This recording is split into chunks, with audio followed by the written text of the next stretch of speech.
Hey there everyone, welcome back to GameVine, and my name is Dave, and today we are doing my favorite top 10 board games of all time. This is the second time that I've done this list, and I think it's about time I've done another one. It's been years. I did mine with my cousin Chris, and it's one of our most popular videos, of course. So let's see if we can strike gold again and entertain you, Vine Nation, as we go through my top 10 board games of all time.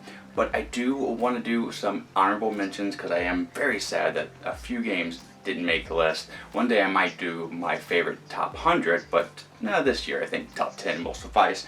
The honorable mentions is Dice Masters, will not be on the list this year. Riff Raff is one of my favorite dexterity games, will not be on here. Pandemic Legacy, that was a hard one to swallow. And Queen's Gambit. I just got that this year, that game this year, and I've been playing a lot of it, and it's quickly getting up on my list, but did not make the top 10. So, what is number 10? Well, let's just go ahead and get to that. Let's go. So, number 10 is barely squeaks in HeroScape, and it's because I have so much of it, and I've played that game so very much, and there's always going to be a place in my heart for it. Now, there were times where I wanted to knock that down and put Pandemic Legacy on there, but I haven't played Pandemic Legacy as much, so that's why HeroScape is on number 10. Now, if you don't know about the game, it is way out of print. It's a Hasbro game that had painted miniatures and has these hex tiles that you can build up different levels and just build your own map. You can even build castles.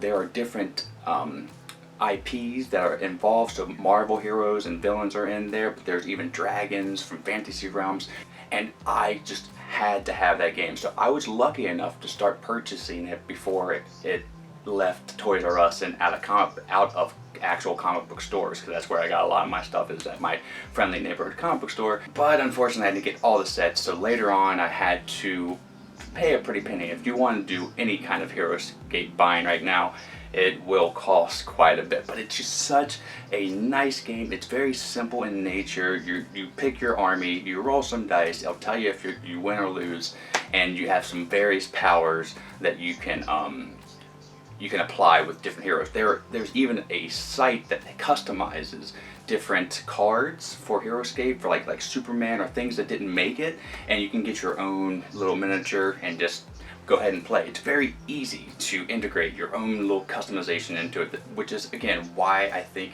it had to stay in my top 10. So that is number 10. Now let's go over to number 9. Let's go. Okay, so number 9, it hit my household by storm when we got it, and I even had upgraded pieces before I even bought the game because I knew I would like it. And once Stonemaier Wingspan got here, me and my partner played the heck out of this one, and having the upgraded components only made it better, but I didn't need them. The game is spectacular. It's a tableau kind of building game. It's about bird watching. The theme, it's not something that I'm huge into bird watching. I love like the colors of birds, and cardinals and blue jays are just magnificent, but I don't go out hunting for sighting birds, so the theme didn't really appeal to me at first, but it's the gameplay and the components, and Stonemaier always hits it out of the park when it comes to components, so it doesn't surprise me. But again, essentially you're just trying to get insects and get food and cherries and grain, feed your birds, get more birds, and just have these powers go off. And if you haven't actually seen any kind of reviews, there are tons out there. I would go check it out, but you're seeing pictures right now. It's wonderful, and I think it's one of these games that is going to stay on the top 10 list for a lot of people. Right now, I'm pretty sure on Board Game Geek, it's the top 10 list of people's favorite games. So it's no surprise that it makes my list. And Stonemaier Games actually supports the channel, so again, thank you for your past support. This one I picked up for myself because I just had to have it. So if you haven't heard about Wingspan, well, you're missing out, and you should pick it up because I think it's great for beginning players even, but I really think this is going to appeal for the gamers out there as well. So that is number 9. Let's move on over to number 8. Okay, so number 8 is a game that reminds me so much of Shadow of the Colossus, and because of that, I think it's up here. It just executes that play quite well. This is from Pencil First Games, which did send us this review copy, so again, thank you for your support. But if you like Shadow of Colossus or type games where you're fighting giants, well, this one is going to be for you. That is everything that those video games are in this board game. I didn't know how you would be able to translate that theme over to a game, but Pencil First did it so well. I do have a review if you want to check it out, but it's a 2-player game. That might be a bad thing for some people out there, but I am okay with it. I love that one person controls the big giant, and there are various ones, and there's more to come on expansions and Kickstarter, but the other person more plays the woodland foxes, and I think there are going to be other kind of anamorphic humanoid creatures coming out that the other player can play. It's magnificent. It nails the giant slayer theme, and it's wonderfully beautiful as well. Also, the production is super stellar as well. Pencil First impressed me when I opened up every one of their boxes. So if you haven't heard about Skulk Hollow, well, go check out my review and know that it's my number 8. So let's move on over to number 7. Number 7 is a wonderful miniatures game, and unfortunately I didn't get to play its predecessor, but I did get to play its successor, and this is Vast, the Mysterious Manor. Now this again was sent to us by Leader Games. Fantastic game. Thank you so much for your support. And again, these games, you earn their own acolytes, and I was super interested in the first Vast game because when I heard you can be the cave and a dragon, they're all asymmetrics, that appeals to me because I like to play games maybe once or twice, and then, or depending on how many times it needs to be reviewed. But again, I don't play them so many times because I have a whole bunch of games, and I can get a feel for what and how they play. But when it comes to asymmetrical games, I have to do more study, but that excites me because I get to play a game over and over again, have a different experience, and still be doing research for reviews, having fun with my partner and all my friends. This is a fantastic game. It takes the first one and just ramps it up even more, and with the miniatures expansion to it, you get cool like doorways or walls more of, and you get more like paladins and more evil like shadow paladin. It just, I'm rambling at this point, but I love this one. I have a review on it if you want to check it out.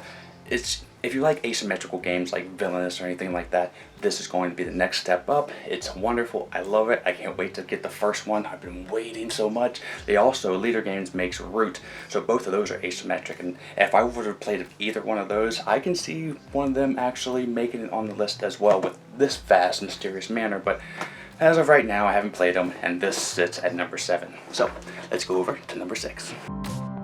Okay, so number 6 is Blood Rage, and Eric Lang is one of my favorite designers. Dice Master, he helped Michael Elliott design, and it was just in the top 10 for me for the longest time. But CMON and Eric Lang is a combo that is really hard to match. I mean, nothing really gets better than an Eric Lang miniature game. Well, there are maybe 5 more examples, but right here, this one is a fantastic execution of a drafting and miniatures game. It's kind of like people say American attacking fight game, and yeah, I agree there, but it does it magically, and the miniatures are supremely detailed, and this one is kind of a hard one to get. This was on my bucket list to get. There is a successor of Blood Rage, or people say it is a successor. It's basically the next Eric Lang miniature game that's called Rising Sun. I haven't played that one, but it looks really cool. I still think this one, Blood Rage, is really hard to beat. I played a whole bunch of miniatures games, and I don't know if there are any really that do it quite as well as Blood Rage. And when you have drafting, that's a fantastic mechanism, and it really makes this game for me, and puts it here at number 6. There are 5 more games to come, so let's move on to them. Let's go. So number 5 took me by surprise, and people are probably going to say I'm a cult of a noob, but these past few, like 5 years, have hit really hard for me, and this is Everdell. Now, I have a lot of it here, and you can find Everdell, the New Leaf, along with a few other expansions on their Kickstarter right now, pretty much, if you're watching it by the time this is posted, and you can expand your collection, and you better believe I'm going to jump on that. Everdell is a unique kind of game where it's worker placement, but to say it's worker placement and tableau building does a disservice to it. Its whimsical nature and its expansion that have just really livened up the board game, and the core set, having the tree, I always play with the tree, and having all those wooden animals, it was a stellar game to start off with, and as each expansion came out, it just made it better. And no, it didn't bloat it. Of course, you don't want to play with all the expansions, but each expansion is a step into a wonderful world that I love venturing into, and I can't wait to get my hands on more of New Leaf, Everdell, and even more expansions. So again, if you haven't checked out the Kickstarter right now, as I post this top 10 list, it should be going on, and man, I recommend it highly. So that is number 5. Let's move on to number 4.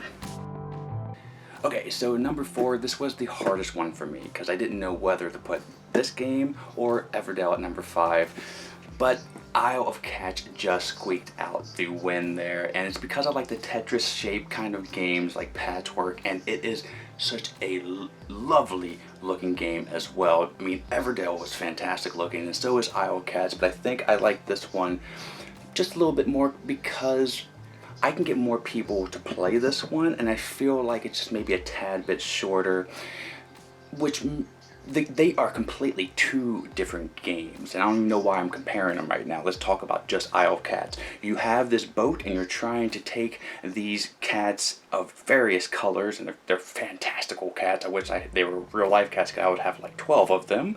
But you're trying to get them off this island and save them, and you're trying to do that in various ways to earn the most points. So you have to kind of strategize, and their solo play isn't something that was just a leftover concept. They actually designed solo play to make it fun, make sense, and I was able to do a lot of play testing that way. And there is a lot more. There's an expansion, there is more upgrade for cats. I have a ton of reviews on this if you want to check that out, but it sits here at number 4 proudly, and that's that. So let's move on to number 3.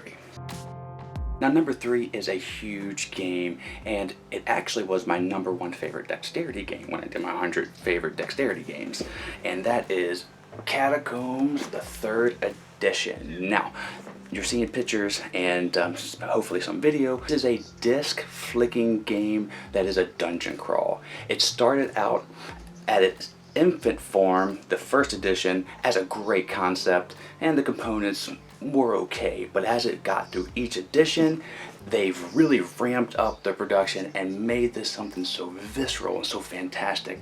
I love dexterity games, and I love dungeon crawls, and I love fantasy. All of them packed in this box, and there's so much to this game. You'd be able to knock out a whole month and just play this and still have maybe 1 or 2 scenarios that you could play. It's just so much fun. I do have a review on this if you want to check it out. But again, it is my very favorite dexterity game, but all my favorite games of board games of all time, it's only number 3. Only. Whew. It's a heavy box. It's hot in here. Alright, so let's move on to number 2. Okay, and number 2 was my number 1 for a very, very long time. And I can't believe that it got knocked down. It's the game that I asked to play on my birthday every year, because I don't get to play it because it's such a big game, and no one can say no to me playing this game with me on my birthday, and that is Caverna. I love dwarves. I love the way that this worker placement deals with the concept. Yes, it's a bit long, but when I get done building whatever I'm building, either a fantastic cave or a fantastic farm or the combination of the two, and have all my animals and my donkeys running about, it's such a great feeling. I never have a dull moment in Caverna. All the options are good. great or fantastic. So if somebody takes something that you're wanting to get, like in some worker placements, well, you still have a great option. You can choose to be a dwarven warrior and win that strategy, or get all the rubies and be the greediest dwarf and try to win that way. The strategy is vast, and I just love this one so much, and it has so many expansions that I have yet to actually bust into. I don't have a review on this one yet, but I do plan on getting that done. This is still in print, but it's a pricey little game, so if you want to pick it up, you'll have to shell out a few ducats, but it's totally worth it. Falls slightly down one spot to number 2, but what could have knocked it down? Well, let's go see right now. Number 1. So here is number 1, and what knocked Caverna down? It's Dwelling of Eldervale, and this took me by surprise. Even though I knew that I would love this game, I just absolutely fell in love with this game. Every bit of it. It's a hybrid game, worker placement, a little bit of American attacking concept, and it has a little bit of its own nature. It has asymmetrical powers, but not overwhelming, so you can learn all their powers and still not be like, oh, I don't know which one to play. You would know by the very, very minute twist of each asymmetric power which one would suit you, and that's cool. I love asymmetric games, but sometimes they can be overwhelming.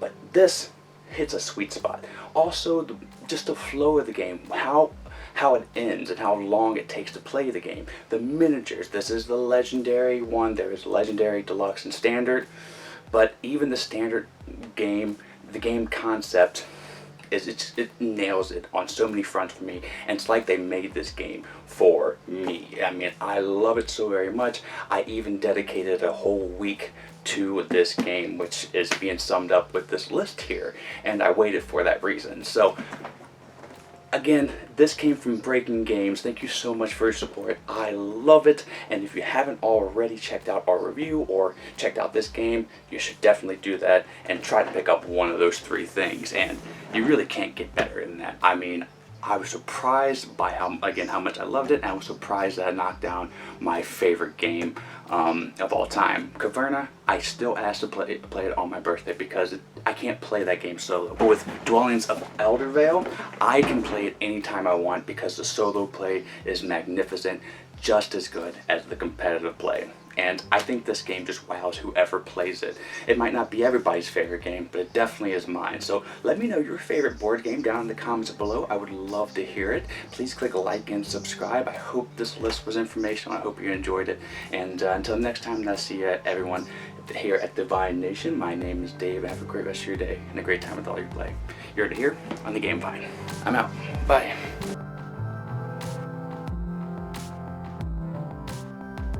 Divine Nation, we love making content here for you on the channel, and we're almost at 15,000 subscribers, so subscribe now and help us out.